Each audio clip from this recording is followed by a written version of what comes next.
Você tem o hábito de apostar nas loterias da Caixa Econômica Federal, gostaria de ampliar a possibilidade de apostas? Esse é um assunto que divide as pessoas. Uma pesquisa indicou que os brasileiros passaram a apostar mais neste ano. O levantamento realizado pela Sociedade Brasileira de Varejo e Consumo, em junho, apontou que 49% dos apostadores aumentaram a frequência dos jogos em 2024.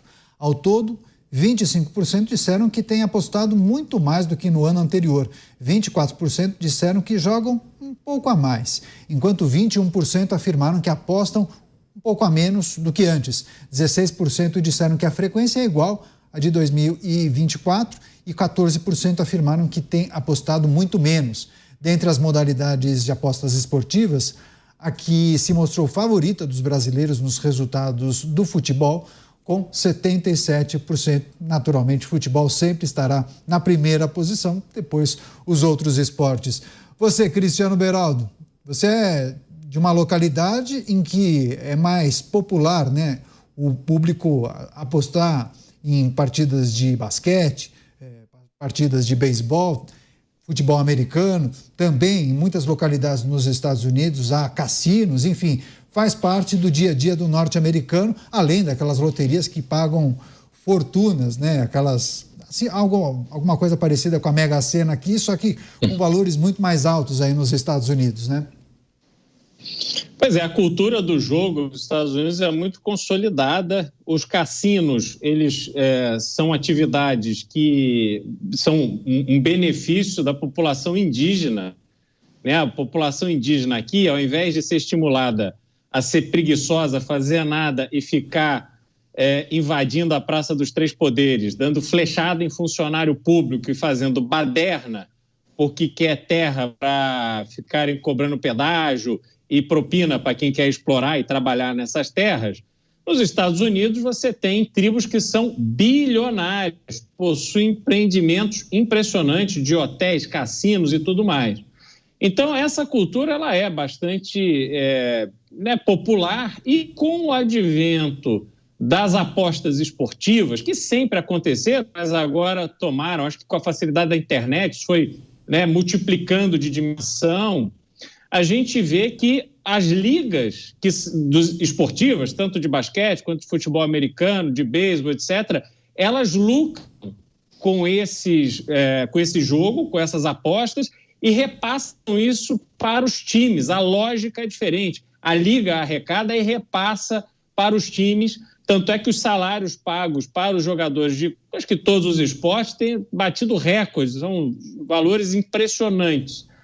Agora, no Brasil, Caniato, quando você olha, existem alguns fatores. Existe, sim, o advento das apostas esportivas, coisa que há pouco tempo não existia com essa popularidade, mas existe também um vínculo com a situação econômica do país. As pessoas, quando elas estão sem perspectiva de, através do seu trabalho, conseguirem prosperar e terem novas oportunidades de negócio e tal, elas apelam por aquilo que pode dar um alívio ali, uma expectativa, uma esperança, por pelo menos 2, 3 dias, uma semana. E o jogo tem muito disso, né? Você vai ali, aposta na Mega Sena, não sei quanto está a Mega Sena hoje, sei lá, R$4, R$5, aposta e passa ali 4, 5 dias pensando o que você vai fazer com aqueles 100 milhões de reais se você ganhar. Aquilo te anima a sair, né? Dorme melhor, acorda melhor, aí não ganha, aí semana que vem joga de novo, assim vai. Então tem esse elemento, quer dizer, a situação econômica ruim para a grande parte das pessoas estimula o jogo, porque é uma aposta pequenininha que vale o sonho que você tem ali por aqueles 2, 3, 4 dias. Só pode sonhar quem faz a aposta, quem faz o jogo. Quem não faz a aposta não pode nem sonhar, né, Luiz Felipe Dávila? Agora, o que a gente precisa considerar em relação a esse levantamento? Brasileiros estão apostando mais neste ano. Houve um acréscimo de brasileiros que fazem apostas especialmente em esportes, apostas esportivas por esses sites especializados. Futebol liderando a lista, Dávila. É preocupante. É mais uma coisa do brasileiro acreditando em ilusão, viciando em jogo, que é uma coisa complicada, compromete as finanças da família, acaba fazendo com que muitas dessas pessoas tenham que depois ser tratadas psicologicamente, porque o vício cresce muito, principalmente entre jovens. Então o jogo... Há mais malefícios do que benefícios. Mas a gente tem que olhar o jogo quase como se fosse a bebida alcoólica, né? Você está ali exposta, você vai em qualquer lugar, tem um botequim ali, tem álcool para tomar. Agora, tem alcoólatras e tem pessoas que sabem usar a bebida. Então, assim, daí a importância, novamente, da família, dos valores, de tudo isso que a gente sabe. Mas muita gente está vulnerável. Então, pessoas vulneráveis perto do álcool, perto do jogo... agrava muito e criam problemas seríssimos, como vem mostrando essas pesquisas e esses dados. Agora, o que me assusta, o governo não está nem aí com isso, o governo só pensa em arrecadar. É uma coisa maluca, o que dá para arrecadar, vamos arrecadar. O governo virou o cassino, virou a banca do cassino, ele só pensa em arrecadar, botar a ficha para dentro. E não está nem pensando nas consequências disso. É uma coisa inacreditável. Essa atitude do governo com as bets, ele só está pensando assim, quanto dá para arrecadar? Não é assim que se faz. É uma atividade que precisa ser regulada, precisa ser controlada. E isso tem um poder terrível de desestruturar famílias, prejudicar jovens, aumentar o vício em coisas nefastas e comprometer a finança das pessoas. Nós vimos aqui já outras pesquisas mostrando que 20% das famílias já estão com problemas financeiros por causa do jogo. Se já não bastasse o baixo desemprego, ou a questão do desemprego, a questão da baixa qualificação, agora tem um terceiro momento em casa que vai ser o jogo, o problema do jogo. A gente precisa ter um pouco mais de juízo para lidar com essa questão. Agora, delegado Palumbo, em outros tempos, nós víamos um posicionamento do Congresso Nacional para impedir o avanço da jogatina no Brasil. Mas houve uma mudança de posicionamento, uma virada de chave. Há, inclusive, várias iniciativas, houve aquela aprovação no sentido de você permitir apostas e empreendimentos que possuam cassinos ou alguma coisa nesse sentido aqui no Brasil. Lá atrás, entendiam que a nossa bancada religiosa impediu o avanço da jogatina. Naturalmente, poderia ser, inclusive, um concorrente, né? Desvirtuar o ser humano que, ao invés de buscar a salvação na igreja, no templo religioso, vai tentar gastar o seu dinheirinho em uma aposta em um caça-níquel. Enfim, o que a gente precisa considerar, qual é a posição do senhor em relação à flexibilização do jogo, quais são os benefícios, malefícios, enfim, já tem uma indicação, o brasileiro tem apostado mais. O Dávila está certo, né? O governo ele gasta muito, ele precisa arrecadar muito. E como ele precisa arrecadar, para ele é interessante que se legalize os jogos no Brasil. 12 bilhões o governo espera arrecadar taxando lá o jogo do tigrinho, né? E hoje em dia, com o advento da internet, está muito fácil você fazer a sua fezinha, né? Você vai pela internet, você não precisa nem sair de casa. Você faz ali a sua fezinha e, como o Beraldo bem disse, você fica lá sonhando, principalmente quando é o prêmio da Mega Sena da virada, né? Isso faz parte até da cultura do brasileiro, lotar as lotéricas no final do ano, esperando, né, ansiosamente aquele jogo, aquela sorteio que vai acontecer ali na véspera do Réveillon, né? E o brasileiro já fica sonhando com isso o tempo todo. Eu acho que vai ser legalizado sim. Por quê? Porque o governo gasta muito e ele precisa tributar, ele precisa de dinheiro. Estão tributando tudo, estão taxando tudo, né? Tanto é que tem vários memes aí pela internet falando do atual ministro. Mas, Beraldo, falando então em relação aos empreendimentos que têm casas de aposta, cassinos, bingos, muitos entendem que o Brasil não precisa disso. Temos problemas demais, não há seriedade para conduzir megas empreendimentos dessa monta. Enfim, alguns entendem que poderia sim estar restrito a alguma localidade, como você bem destacou, acontece isso no estado de Nevada, Las Vegas, inclusive com a administração ou participação dessas tribos indígenas. Enfim, no Brasil, daria certo? Não, isso turbina o turismo?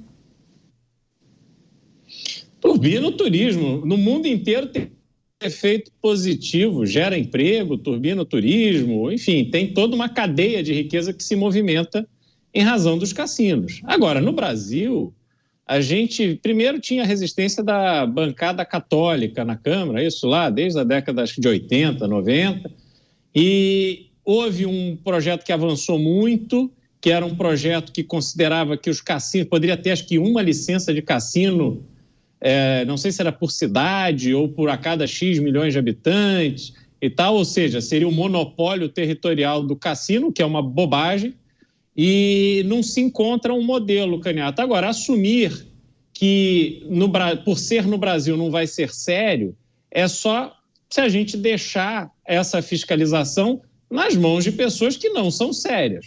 Isso não pode virar um instrumento de negociata de prefeitos, vereadores e tal, que vão lá atrás de algum tipo de benesse para poder aprovar ou não uma licença para alguém. Isso tem que fazer parte, a licença de cassino, e é melhor que seja o cassino físico do que seja o cassino virtual, que não dá emprego no Brasil.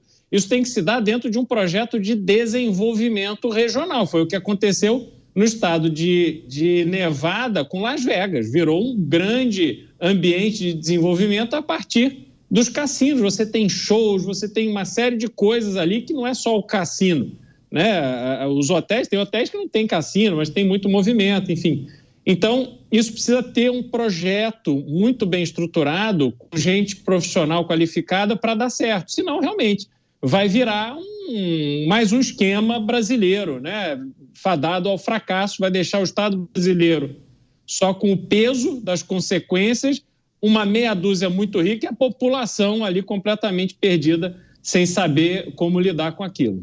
É justamente esse o ponto, né, Luiz Felipe Dávila? Há quem entenda que, poxa, no Brasil não vai dar certo, as coisas não serão levadas na seriedade, há o grande risco de participação do crime organizado, utilizaria os cassinos para lavar dinheiro, enfim, são muitos aspectos que a gente precisa considerar. É preciso abrir para todos ou não? Restringir grupos internacionais para cuidar dessa operação? O Brasil tem muitas vocações econômicas não exploradas. O turismo é uma delas. O turismo representa 3% do PIB, enquanto países como a Espanha, como Portugal e Grécia chega a 20% do PIB. Nós temos que explorar isso aí, o turismo saudável, esse turismo... E nós temos belezas naturais de todos os tipos, né? Praias, montanhas, cerrado, Pantanal. E a gente não consegue fazer o básico, assim, porque isso sim é gerar emprego de qualidade, formar as pessoas, dar emprego, retê-las nas suas cidades, aumentar o orgulho da cidade, né? E os poucos lugares onde a gente tem um turismo bem organizado é um espetáculo, são lugares maravilhosos, né? Quando você vai ao Pantanal, Chapada Diamantina, né? A Serra Gaúcha, é um espetáculo, está lá um turismo bem organizado, tal, mas isso é muito baixo ainda. O Brasil recebe hoje 6 milhões de turistas por ano. Menos do que a Torre Eiffel. Menos do que a Torre Eiffel em Paris, menos do que um monumento. Então tem uma vocação extraordinária e a gente não consegue explorar. Nós temos uma vocação extraordinária no meio ambiente, na bioeconomia. O Brasil tem capacidade de sequestrar 50% do carbono emitido no mundo, só explorando terra degradada, reflorestando, usando a bioeconomia da Amazônia para que nós possamos alavancar, inclusive aumentar o valor agregado do agronegócio, deixar de ser um mero exportador de commodities. Ou seja, nós temos imensas vocações econômicas. Então eu não vejo o jogo, na minha lista não está de prioridade esse negócio de jogo. Aliás, eu acho o jogo... Eu discordo do meu amigo Beraldo aqui, eu acho o jogo um desastre. Onde tem jogo tem prostituição, tem malandragem, tem máfia, tem cassino, e o PCC vai adorar essa brincadeira. O PCC vai falar, opa, aí o Congresso está me dando aí mais um vamos abrir um CNPJ, espetacular, né? Para eu ter CNPJ, esquentar dinheiro e tal. Então, assim, eu não acho que isso é prioridade do Brasil. O Brasil tem outras prioridades e a gente não está explorando as reais prioridades. E aí a gente fica achando que agora o jogo vai resolver. Hoje nada. Eu falei, o interior do Brasil, vamos fazer cassino no interior do Brasil, porque ali vai... Não, mas no interior do Brasil tem uma vocação extraordinária. Eu dei o exemplo outro dia aqui de Petrolina, que fez um polo extraordinário de exportação de fruta. Tem o oeste da Bahia com o agronegócio, se tornou o maior produtor de soja. A fronteira do agro subindo no Mato Piba. Tem um monte de vocação econômica. Dá para turbinar o turismo sem cassinos, é isso? Não, dá para turbinar total. Eu vou dar um exemplo. Você pega aquela região do Rio Grande do Norte hoje, só com o tarino de kitesurf, a turma do kitesurf do mundo inteiro está indo para lá para fazer. Então tem que organizar, tem que deixar a coisa arrumada, tem que ter infraestrutura, não pode ter violência, tem que ter bons hotéis e boa formação de mão de obra. A gente tem um Senac da vida que pode ajudar muito a capacitar essas pessoas. Ou seja, vamos tratar seriamente a vocação que o Brasil tem em tantas outras áreas e deixar o jogo para depois, porque esse negócio de jogo não acho que traz coisas boas para o país, não. Beraldo foi citado, a gente tem um break comercial. Beraldo, para responder um minutinho, por favor. Não, o ponto é o seguinte, eu concordo com o Dávila, o Brasil perde oportunidades impressionantes. O Brasil é um case, é ao contrário do turismo mundial. E essa parte do jogo, a única observação que eu faço é que o jogo já está presente no cotidiano brasileiro com empresas de aposta online que estão no exterior. A visão que eu trago é melhor que seja no Brasil do que você mandar esse dinheiro para fora, porque a lavagem de dinheiro também se dá por lá. Comercial, nós falávamos sobre uma pesquisa que foi realizada que aponta que o brasileiro está apostando mais, principalmente com aquelas plataformas digitais, apostas esportivas, futebol em primeiro lugar, o esporte que o brasileiro mais se interessa e faz suas apostas, e além disso tratamos das iniciativas no âmbito do Poder Legislativo para flexibilizar o jogo do Brasil, a possibilidade inclusive da instalação de cassinos e bingos em várias localidades.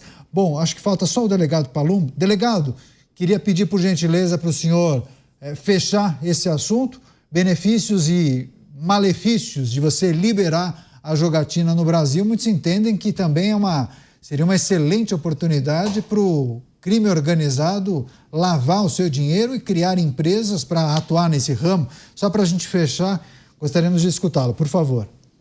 Mas com certeza o PCC vai bater palmas. Você quer jeito mais fácil de lavar dinheiro do que um bingo? Como é que você vai comprovar o que entrou, o que saiu? Você não vai comprovar. E aí você fala que você recebeu muito dinheiro, lava esse dinheiro e o crime vai bater palmas. Eu fechei alguns bingos na época que eu trabalhava na polícia e o que a gente via lá dentro? Primeiro, não tem janela, não tem relógio, para a pessoa perder a noção de quanto tempo ela está. E na maioria desses bingos, a gente pegava gente da terceira idade, cujos filhos estavam desesperados, porque esses idosos estavam dilapidando o patrimônio. Eu não vejo com bons olhos também não. O governo está com essa sanha, com essa saga de arrecadar. Por isso que eu temo que isso passe pelo Congresso Nacional. Basta ele lá jogar milhares de emendas que vai passar. A gente vai seguir acompanhando, monitorando, sempre de olho. Qualquer novidade em primeira mão aqui na Jovem Pan.